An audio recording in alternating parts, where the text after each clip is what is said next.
The afternoon sun hung low in the sky, casting long shadows across the gravel driveway as my wife finally emerged from the back door of the black SUV, every inch of her body radiating a mix of exhaustion and unbroken vigilance. She had just spent the last week embedded with an elite Homeland Security firearms task force in Tel Aviv, participating in covert tactical exercises and classified briefings that the average person couldn't even begin to comprehend. Sweat beaded along her forehead despite the air conditioning in the vehicle, and her boots still smelled faintly of desert dust and Kevlar, testament to the rigorous training drills she'd endured just hours earlier. Her tactical backpack, heavy with government-issued equipment, hung casually over one shoulder, the straps cutting slightly into her fatigued muscles but also reminding her of the power she wielded as the task force's lead strategist. I had parked the SUV directly under an elm tree whose leaves fluttered in the warm breeze, casting dancing patterns of light and shadow across her face, illuminating her steely eyes and the faintest trace of a weary smile. As she stepped down onto the driveway and drew her final breath of home air, I reached out to help her with one of the straps, calling out her name so softly that it blended with the whisper of leaves, but she barely heard me dot across the street. 30 paces away stood Karen, our self-appointed HOA president, arms crossed over her chest in an unmistakable display of suspicion and disdain. She wore a pastel sundress, blocks of color arranged in neat stripes, and matching sandals that gleamed in the late afternoon light, looking just like a garden-variety suburban busybody. But her body language betrayed something darker, a predatory intensity in her eyes, as though she were waiting for a signal to pounce. I watched her phone light up as she opened the 911 app, her manicured nails tapping out a frantic rhythm on the touchscreen. It was as if she could smell fear or opportunity, or perhaps she craved the adrenaline rush of playing the hero, warning everyone about the vague and undefined danger unfolding on our street. My wife's first instinct was to pause and assess. Her military training kicked in, and she scanned the perimeter, noting the position of our cameras, the layout of the shrubbery that could serve as cover, and the distance to the neighbor's front door where other eyes might be watching. She adjusted her stance, shifting her weight slightly forward, ready to step into a defensive posture if necessary. But then she exhaled, let the tension roll off her shoulders, and offered a brief, wry smile in my direction, an unspoken promise that she had the situation under control. She was a woman who had led live-fire drills in makeshift urban settings, coordinated cross-border operations, and trained entire SWAT teams on high-stakes hostage rescues. And yet, here she was, facing Karen's petty paranoia like it was the pinnacle of human conflict.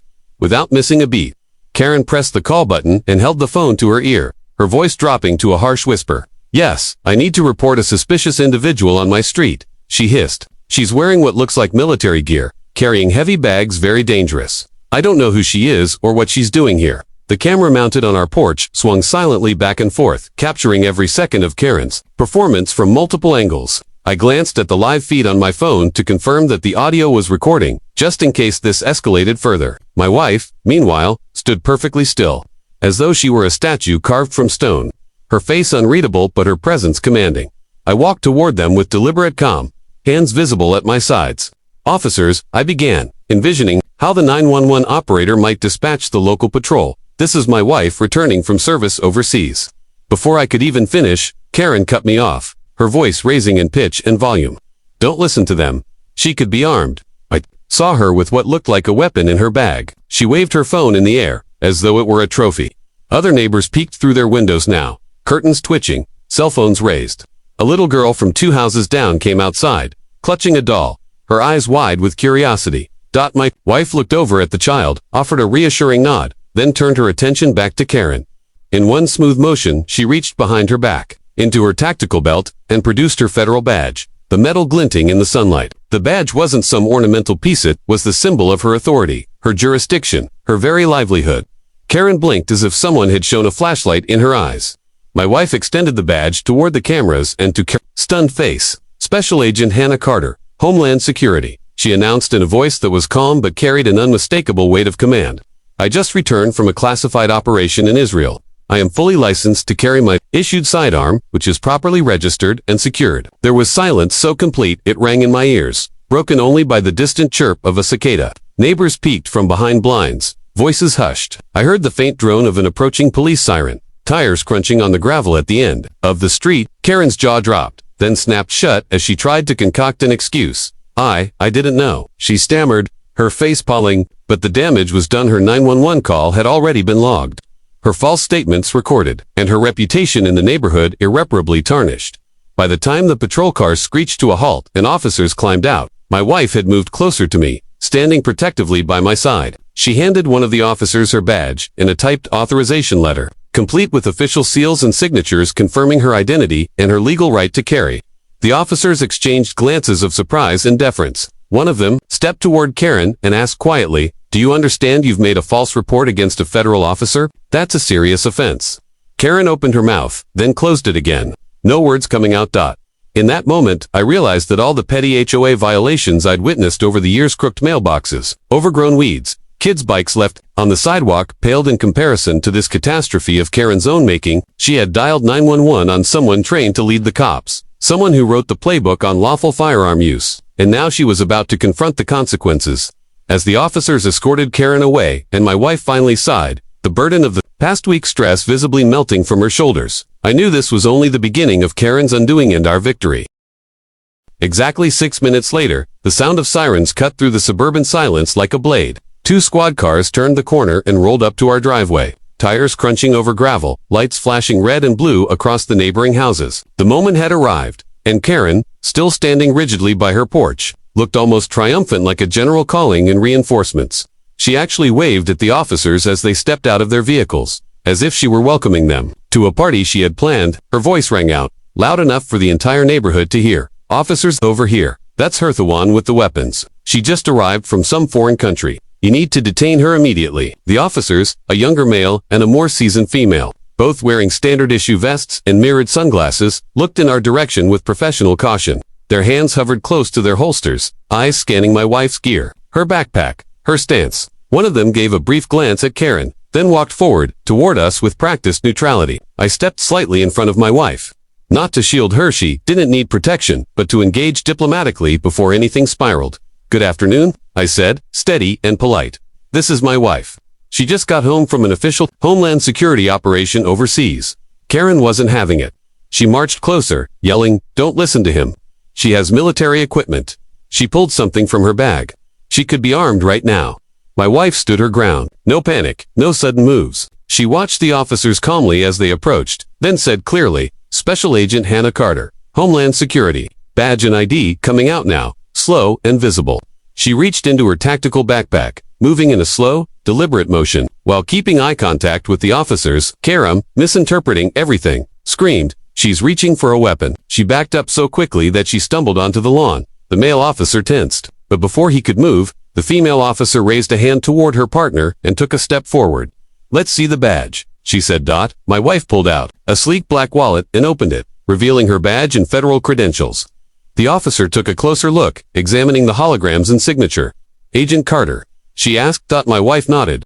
"Correct, just returned from Tel Aviv after a 10-day tactical training with Israeli federal forces. Everything in my possession is issued, registered, and secured." The officer looked at me, then at Karen, who was now sputtering and pointing at my wife's gear. "But look at her. That's military stuff. What if she's impersonating someone? What if she's dangerous?" The officer turned to Karen, her expression no longer friendly. "Ma'am, impersonating a federal agent is a felony. Do you have any reason to believe she's not who she says she is?" Karen blinked. "Well, no." But she didn't say anything. "When she arrived, and look at her bags. No normal person carries that stuff." The male officer finally spoke. "Ma'am, gear isn't illegal. Tactical bags, vests, even firearms when legally registered and carried under federal authority, not grounds for emergency response." My wife handed the officer a folded document from her pack. "Here's my transportation authorization, signed by DHS. It allows me to carry issued equipment across state lines." The officers took a moment to read the paperwork. Karen stood in the background, arms flailing as she tried to get the attention back on her. "But she's walking around here like she owns the place." "She does," I said flatly. "We live here." That shut Karen up for a second, but she wasn't done. She tried one last desperate angle. "You can't just bring military weapons into a residential neighborhood. I'm calling the HOA." The officer raised her brow. "Ma'am, you already called the police. And now that we're here, I need to inform you filing a false report against a federal agent is a serious offense. We have your statements on our body cams, and so do their security cameras," she said, gesturing toward our porch, where the blinking red light of the surveillance system was in full view. Karen paled. I didn't know who she was. "Then, you should have asked before calling 911. The officer replied sharply. "This is not a neighborhood issue anymore. It's a legal one." The officer turned back to my wife. "Agent Carter, do you want to file a report of your own?" My wife gave a small smile. "Not yet. but I will be submitting a formal complaint to the HOA board and my agency liaison. This can't go unaddressed." The officers gave a respectful nod, then departed after confirming they had everything they needed. Karen lingered like a wilted flower in the sun, no longer speaking. Her phone dangled uselessly at her side. Once they left, the real fallout began. Neighbors who had been watching from behind curtains slowly started to emerge, pretending to check mail or water plants. Everyone had seen the interaction. Everyone had heard what was said. A few walked past and gave my wife a thumbs up. One man even apologized on Karen's behalf. But Karen, she retreated into her house, blinds snapping shut as though the world had betrayed her that evening. As the sun dipped below the rooftops, my wife and I sat on the porch drinking iced tea. Her gear still sat unpacked in the hallway, but neither of us had the energy to deal with it. Instead, we just watched the neighborhood slowly go quiet. "Think she'd try that again?" I asked. "No," my wife replied. "She made the biggest mistake possible. She underestimated who she was dealing with." I laughed. "You'd think after years of running operations, this would be beneath you." She smiled and leaned back in her chair. "Oh, it is, but sometimes, people need to learn the hard way that authority doesn't always come with a clipboard and HOA badge." And that was the truth. Karen had poked the wrong bear, and now everyone in the neighborhood knew that the woman she tried to frame wasn't just someone's wife, she was the woman who trains federal teams on how to deal with threats, just like Karen. The days following the incident were eerily quiet. Karen, once the loudest and most visible presence in the neighborhood, had vanished from her usual spot on the sidewalk. No morning patrols, no clipboard in hand, no passive-aggressive HOA memos. Stuffed into mailboxes, the community, once held hostage by her self-appointed authority, had shifted, and everyone knew why. Word of what had happened with the police, my wife's federal credentials, and the 911 embarrassment spread like wildfire, not because we boasted, but because our security footage didn't lie. By that weekend, over half the street had seen the video, *. It was the talk of every dog walk, barbecue, and driveway chat. "Did you see what Karen did? Can you believe she called 911 on a federal agent? She really thought she was above the law. Huh." Some people even walked by our porch to shake my wife's hand. Others simply gave nods of respect. It wasn't just gossip, it was justice in motion. For years, Karen had controlled the HOA like a tiny tyrant. She'll fine people for leaving garbage bins out for an extra hour. She once threatened a neighbor with legal action because their Christmas lights were too patriotic. But now, after humiliating herself on camera and nearly getting charged for filing a false report, her empire of nonsense was crumbling. * 2 days later, my wife filed an official complaint with the HOA board. It was crisp, direct, and backed, with evidence security footage, a copy of the incident report from the police, and her formal Homeland Security credentials. She wasn't filing out of spite. She was filing to ensure that no other family had to face this kind of targeted harassment. We didn't just want Karen silenced, we wanted her held accountable. The HOA, already jittery from the negative attention, called an emergency board meeting within 48 hours. This time, it wasn't at someone's house or over a casual Zoom call. It was held at the local community center. In person, and open to all homeowners. *. The meeting was packed. Residents who hadn't attended an HOA meeting in years were suddenly showing up with popcorn and notepads. Karen sat at the end of the table, noticeably shaken, trying to maintain her composure as board members read my wife's complaint aloud. Her face reddened with every detail. The board president, a soft-spoken older gentleman named Mr. Ellison, looked like he'd rather be anywhere else than moderating this suburban courtroom drama. "It appears," he said cautiously, "that Ms. Karen Myers submitted a 911 report under false pretenses and failed to identify the homeowner in question before escalating the situation to law enforcement." * Karen jumped in. "I did what I thought was right. She looked suspicious. She had weapons. * She had federally authorized equipment and identification." Mr. Ellison replied, "You didn't verify, you didn't ask. You acted based on assumption, and that assumption could have put lives at risk, including yours." * The board voted 6-1 to suspend Karen from her duties immediately, pending full investigation. She was barred from HOA communications, events, and property inspections. The lone vote in her favor was her own. The rest of the board understood the stakes now. If they didn't act, the liability would fall on them. Nobody wanted to be responsible for defending someone who tried to criminalize a federal agent returning from duty, *.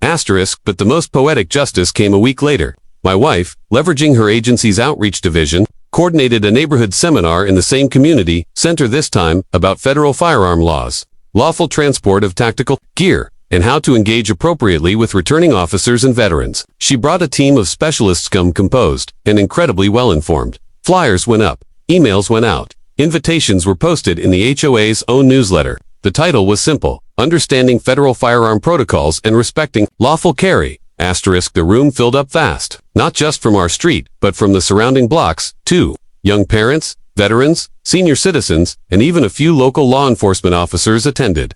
My wife stood at the front in civilian clothes this time, but her presence still commanded attention.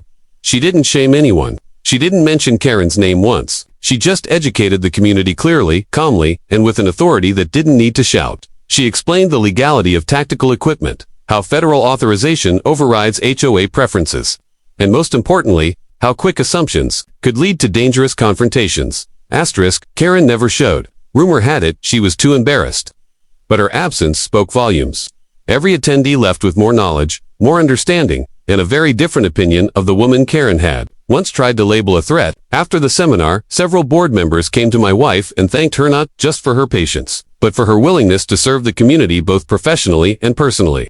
One even asked if she'd be interested in consulting for their HOA security planning. She politely declined. I came here to rest, not run a suburban intelligence unit. She laughed. Asterisk, since then, Karen has become practically invisible. She still lives in the neighborhood, but the power she once held has vanished. People cross the street to avoid her.